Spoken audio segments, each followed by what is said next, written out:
Bien. Mesdames et messieurs, chers collègues, cher public, je vous souhaite la bienvenue. Je salue également la présence des agents communaux. Il est 18h30, je déclare la séance ouverte et je procède à l'appel. Yves Cazorla présent, Manon Cousier. Présente. Michel Agnel. Présent. Myriam Higuir. Présente. Frédéric Berne. Présent.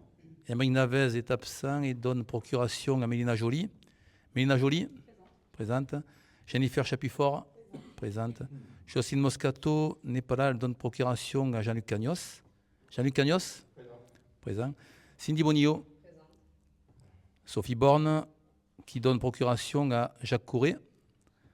Jean-Luc Antoine. Présent. Roselyne Alpini. Jacques Courret. Vivien Abrieux. Et donc, on a Jean-Pierre Lafont et Philippe Hermé. Ah, j'ai oublié M. Berkane, c'est ça. Donc, Mohamed Berkane, présent.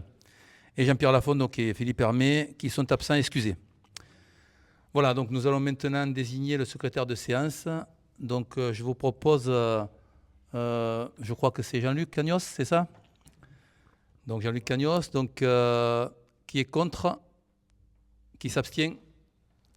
Et donc, on a notre secrétaire de séance. Il s'agit donc tout d'abord maintenant d'approuver le procès-verbal du conseil municipal du 8 avril 2025. Est-ce qu'il y a des observations? Des commentaires? Pas d'observations? Pas de commentaires? Donc nous procédons au vote. Qui est contre? Qui s'abstient? La question est adoptée. Et donc nous passons au point. Alors, on a un petit chamboulement donc, dans l'ordre du jour. On va passer le numéro 6 en premier pour libérer Rémi Chabot, colonel, donc chef de corps du premier reg, donc pour le point qui concerne donc la subvention exceptionnelle au premier régiment étranger de génie pour la construction d'un monument aux morts. Donc je donne la parole à Manon Cousier. Bonsoir. Monsieur le maire indique au conseil municipal qu'une demande de soutien financier pour la construction d'un monument aux morts a été demandée par le premier régiment étranger de génie.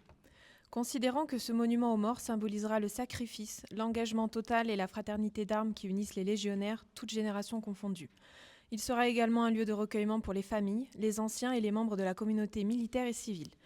Le conseil municipal, après en avoir délibéré, propose de répondre favorablement à la demande à hauteur de 1 000 €, d'approuver le versement de cette subvention d'un montant de 1 000 € au premier régiment étranger de génie, dit que les crédits nécessaires sont prévus au budget à l'article 65 731 et autorise monsieur le maire ou à défaut l'adjoint délégué à signer tout document concernant la présente délibération. Bien, je vais donner maintenant la parole donc à Rémi Chabot, donc colonel chef de corps donc, du premier reg, et que je remercie de sa présence.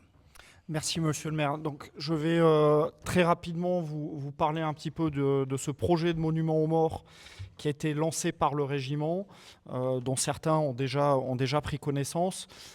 L'idée n'est pas de faire concurrence au monument aux morts de la commune qui est établi à l'extérieur du quartier et qui comprend un monument aux morts du régiment depuis sa mise en place.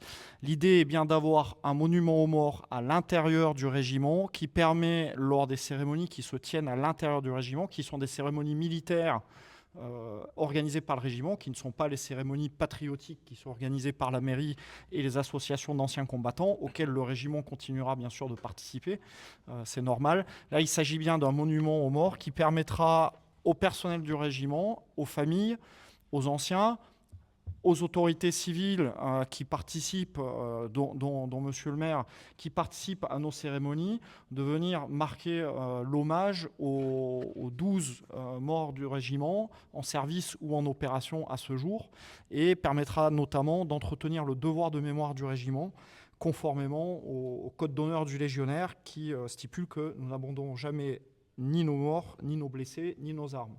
Donc ce monument aux morts, il reprendra la symbolique du régiment, à savoir les colonnes de Balbec, qui sont l'héritage du 6e REI qui était implanté au Levant, le pont du Gard, qui symbolise l'attachement du régiment à la terre du Gard, dans lequel il est implanté depuis 40 ans, et un sapeur démineur avec un sergent derrière lui en train de procéder à un sondage.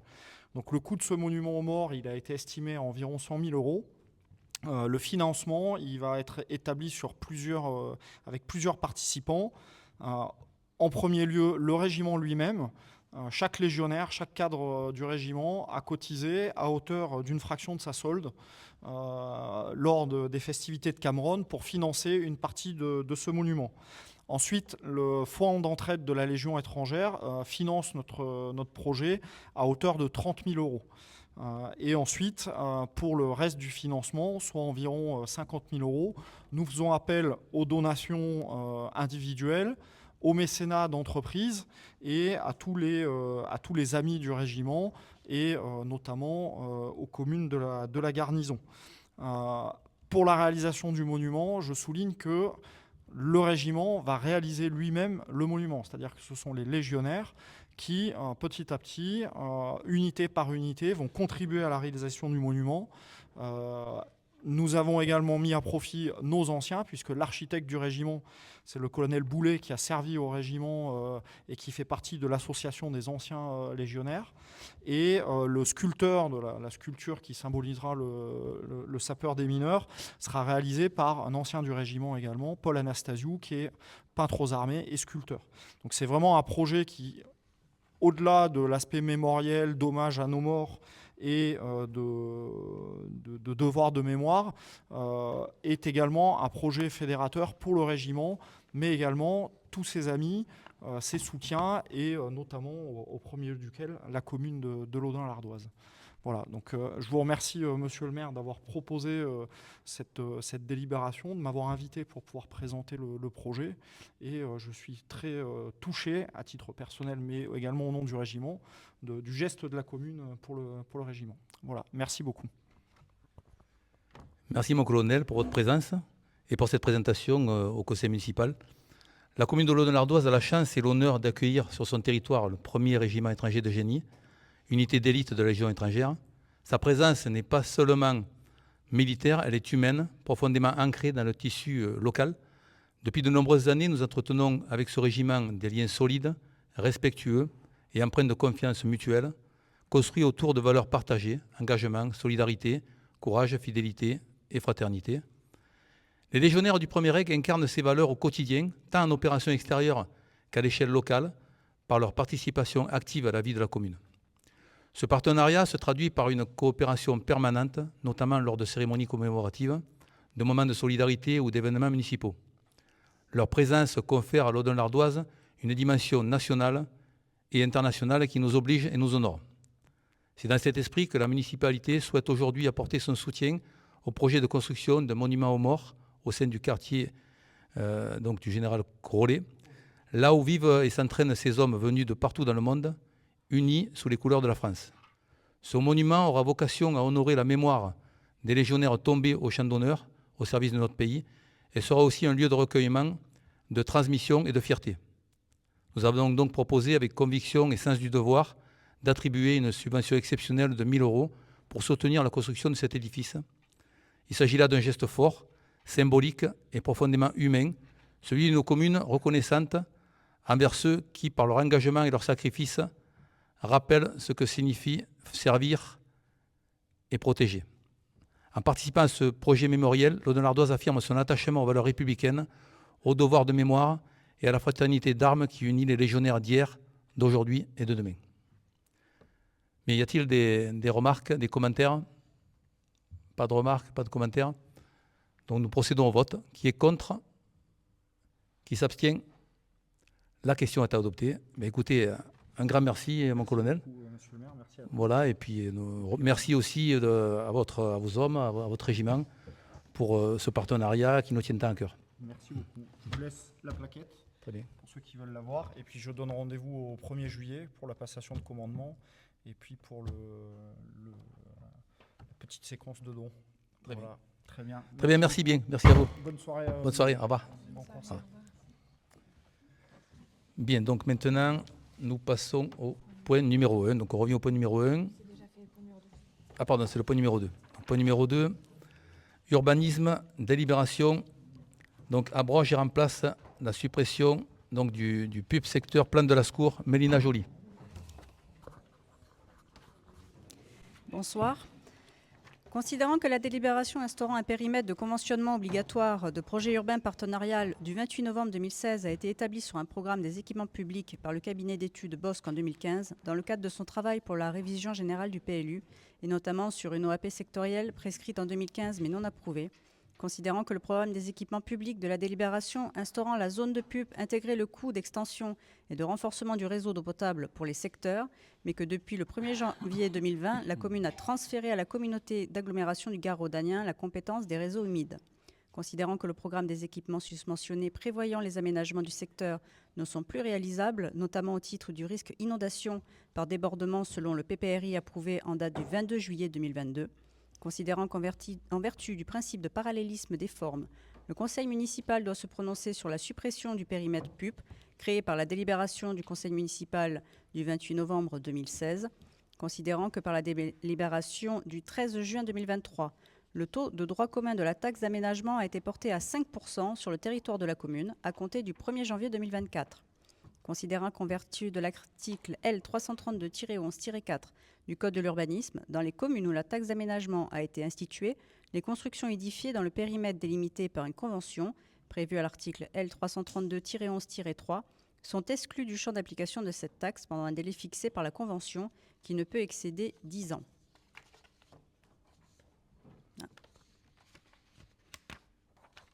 Considérant que cette délibération instituant le taux communal majoré de la taxe d'aménagement produit ses effets tant qu'elle n'a pas été rapportée ou modifiée, considérant alors qu'en supprimant la zone de PUP, les constructions édifiées dans le secteur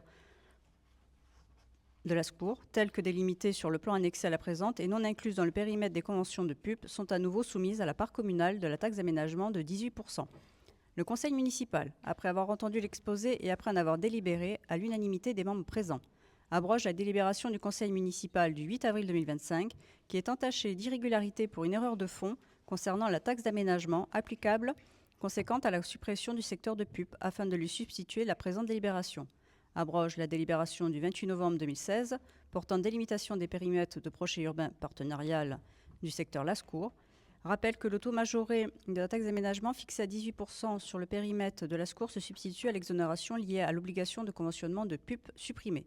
Dit que la délimitation du périmètre de PUP sur le secteur de Lascours annexé au plan local d'urbanisme concerné sera supprimée. Dit que la présente délibération sera notifiée à monsieur le préfet du Gard et fera l'objet d'une publication sur les sites internet de la commune.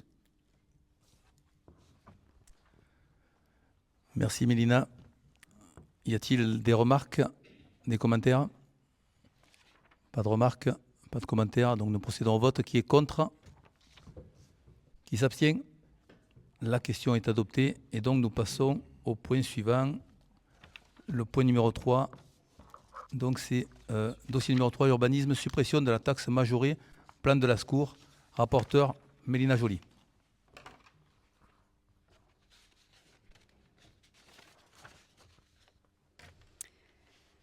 Considérant que les délibérations instituant l'ATA, fixant le taux de la taxe par secteur et globalement et exonérant de l'ATA pour leur part leur revenant les catégories listées au 1er et 7e du dit article produisent leurs effets tant qu'elles ne sont pas rapportées ou modifiées.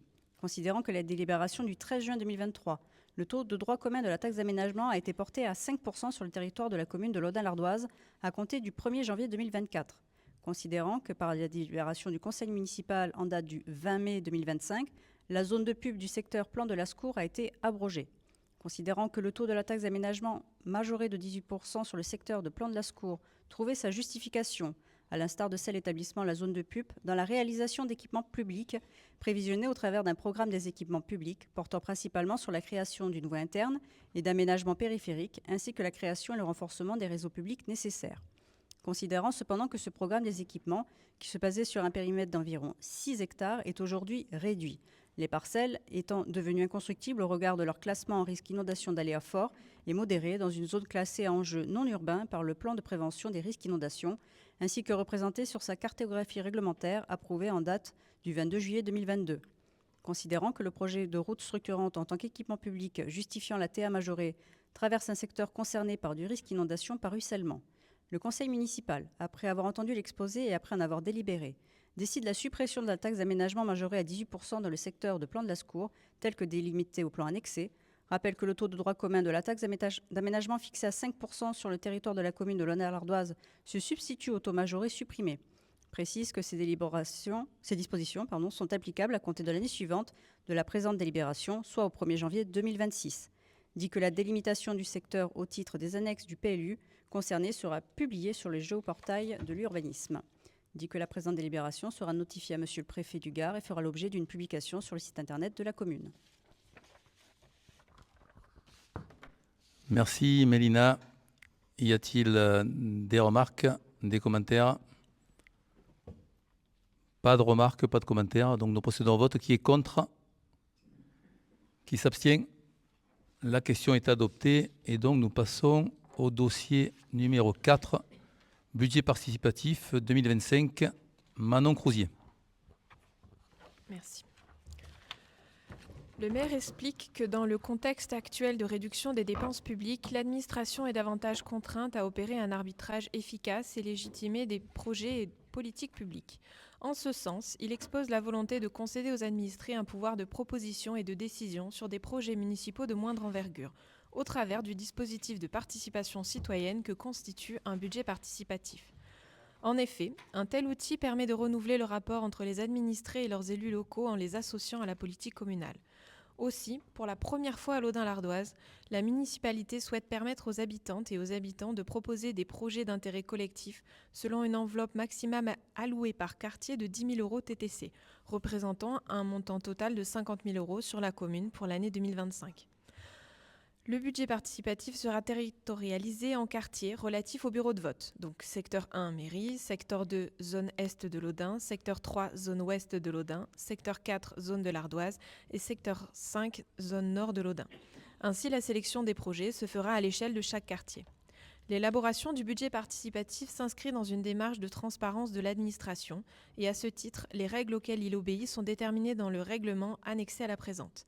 Ces règles définissent notamment les thématiques sur lesquelles les projets sont attendus, les critères de recevabilité des projets, les modalités de consultation, le calendrier de consultation, le système de votation, la méthode de présélection ou de sélection des projets, les modalités de consultation des résultats. Vu le Code général des collectivités territoriales, notamment aux articles L. 1111-2 et L 2121-29 et L 2141-1, vu le projet de règlement du budget participatif 2025 de la commune de Laudun-Lardoise, considérant le souhait de la municipalité de favoriser un lien entre les citoyens et la vie publique en les associant les administrés au choix des dépenses publiques, considérant le souhait de la municipalité de renforcer le consentement à la contribution de chacun des administrés à la communauté, il est proposé au conseil municipal, après en avoir délibéré, d'approuver pour l'année 2025 la création d'un budget participatif à hauteur de 50 000 € pour la commune de Laudun-Lardoise, d'approuver le règlement du budget participatif ci annexé qui en définit les conditions et les modalités de fonctionnement, d'autoriser Monsieur le maire à signer les actes administratifs en découlant, et dit bien sûr que les sommes correspondantes sont inscrites au budget 2025 et que la présente délibération sera notifiée à Monsieur le préfet du Gard et fera l'objet d'une publication sur le site internet de la commune. Merci Manon. Donc je l'ai dit plusieurs fois, ce mandat a été assez compliqué pour plusieurs raisons. Les différentes crises que nous avons traversées ont fait de ce mandat un mandat unique, d'une difficulté à nul autre pareil. Il y a eu tout d'abord la crise financière, puisqu'il a fallu reconstituer un budget communal solide. Il y a eu ensuite la crise du Covid-19, avec toutes les contraintes qu'il a fallu mettre en place, les dépenses non prévues et la mise en sécurité de la population pendant toute cette période. Il y a eu la crise politique, avec les défections de plusieurs élus qui ont abandonné leurs engagements et leurs responsabilités, ce qui a nécessité une recomposition de l'équipe municipale avec une période d'adaptation. Et il y a eu enfin la crise énergétique avec l'envol des coûts de l'énergie, la mise en place d'un plan de sobriété et d'un plan d'investissement adapté à la maîtrise des dépenses énergétiques. Je l'ai dit aussi, ces défis ont tous été relevés par l'équipe municipale renouvelée et ils l'ont été avec beaucoup d'efficacité. Je remercie chaleureusement tous les membres de cette équipe qui auront tout vécu durant ce mandat et qui sont toujours là. Merci vraiment à vous. Merci à tous. Tous ces défis vous ont permis d'acquérir une expérience qui va au-delà de ce qui s'acquiert habituellement dans un mandat normal. Je rappelle que malgré toutes ces crises, notre budget est plus que correct et qu'il nous permet d'investir depuis un peu plus de 2 ans. Donc on investit plus depuis 2 ans. Nous l'avions déjà expliqué et je profite aujourd'hui de la présentation de ce budget participatif pour le rappeler. Depuis notre élection, nous nous sommes engagés à renforcer la participation citoyenne et compte tenu de ce que je viens d'expliquer, nous avons l'occasion de le faire cette année. Le budget participatif répond pleinement à cette volonté en permettant aux habitants de s'impliquer directement dans la gestion de leur commune.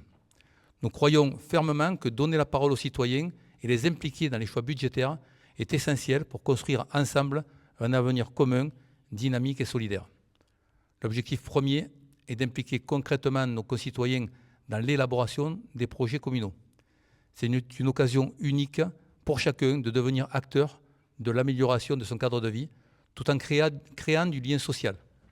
À travers cette démarche, nous souhaitons également renforcer la transparence de l'action municipale et responsabiliser davantage les habitants sur la gestion des deniers publics.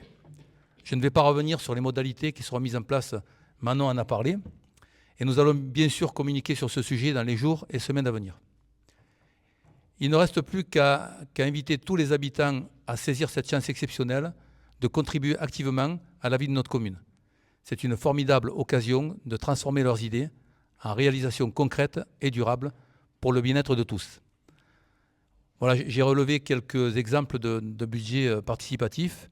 Donc voilà, il y a quelques communes, par exemple Bourg-de-Péage, donc dans la Drôme, qui a 9 777 habitants et qui a une enveloppe de 20 000 euros. Courdimanche, donc dans le Val d'Oise, 6 820 habitants et une enveloppe de 50 000 euros. Colombelle, dans le Calvados, donc 7 015 habitants et une enveloppe de 15 000 euros. Martignas-sur-Jalles, en Gironde, 7 959 habitants, 30 000 euros. Saint-Chamas, dans les Bouches-du-Rhône, donc 8 669 habitants, 5 000 euros. Fontenay-aux-Roses, dans les Hauts-de-Seine, 24 586 habitants, 50 000 euros. Mérindol, donc dans le Vaucluse, 2 273 habitants, 30 000 euros. Fonsorbe, en Haute-Garonne, 13 380 habitants, 50 000 euros. Pléneuf-Saint-André, dans les Côtes-d'Armor, 4 094 habitants, 25 000 euros. Et l'Audon-l'Ardoise, donc 6 700 habitants, 50 000 euros. Voilà. Y a-t-il des remarques, des commentaires sur ce point? Pas de remarques, pas de commentaires. Donc nous procédons au vote. Qui est contre? Qui s'abstient? Le budget participatif est adopté. Et donc nous passons maintenant au point numéro 5, voirie, convention de délégation de maîtrise d'ouvrage, SMEG, rue Joliot-Curie, abrogation de la délibération 2025-0308. Michel Agnel. Donc bonsoir à toutes et à tous. Donc du coup, c'est une convention qui a été déjà votée le 11 mars 2025 et pour la délégation de maîtrise d'œuvre au SMEG pour les travaux d'enfouissement des réseaux secs pour la rue de Joliot-Curie. Une erreur a été constatée de quelques euros sur le montant total. Donc du coup, je vais vous réénumérer les montants au niveau électricité. Donc du coup, le premier montant était de 38 500 euros. Ça, c'est ce qui a été voté la dernière fois. Donc pour cette fois-ci, c'est toujours le même montant, 38 500 euros. Celui-là n'a pas bougé. Par contre, l'éclairage public avait été voté à 39 320 euros alors qu'il est à 39 323,46 euros. Une virgule qui compte pour beaucoup. Et du coup, Télécom avait été voté à 26 200 euros et là, c'est 26 204,19 euros TTC. Voilà. Donc du coup, il y avait une erreur de 7,65 euros, mais on est obligé de le repasser et le montant s'élève à 104 027,67 euros TTC. Voilà en ce qui concerne ce dossier-là pour être repris par rapport à cette petite erreur. Alors juste pour compléter, donc le total était bon quand même. Hein. C'est juste les montants. Il n'était pas bon le montant total non plus? Non, il manquait 7,65 euros. 7,65 €, ok, voilà. Bon. Donc c'est corrigé alors. Bien, merci. Y a-t-il des commentaires? Pas de commentaires? Pas de remarques? Donc nous procédons au vote. Qui est contre? Qui s'abstient? La question est adoptée. Et nous passons au point, je ne sais plus lequel. Ah ben on a épuisé l'ordre du jour. Donc du coup, c'est à moi donc, de vous faire lecture des décisions du maire signées depuis le dernier conseil municipal.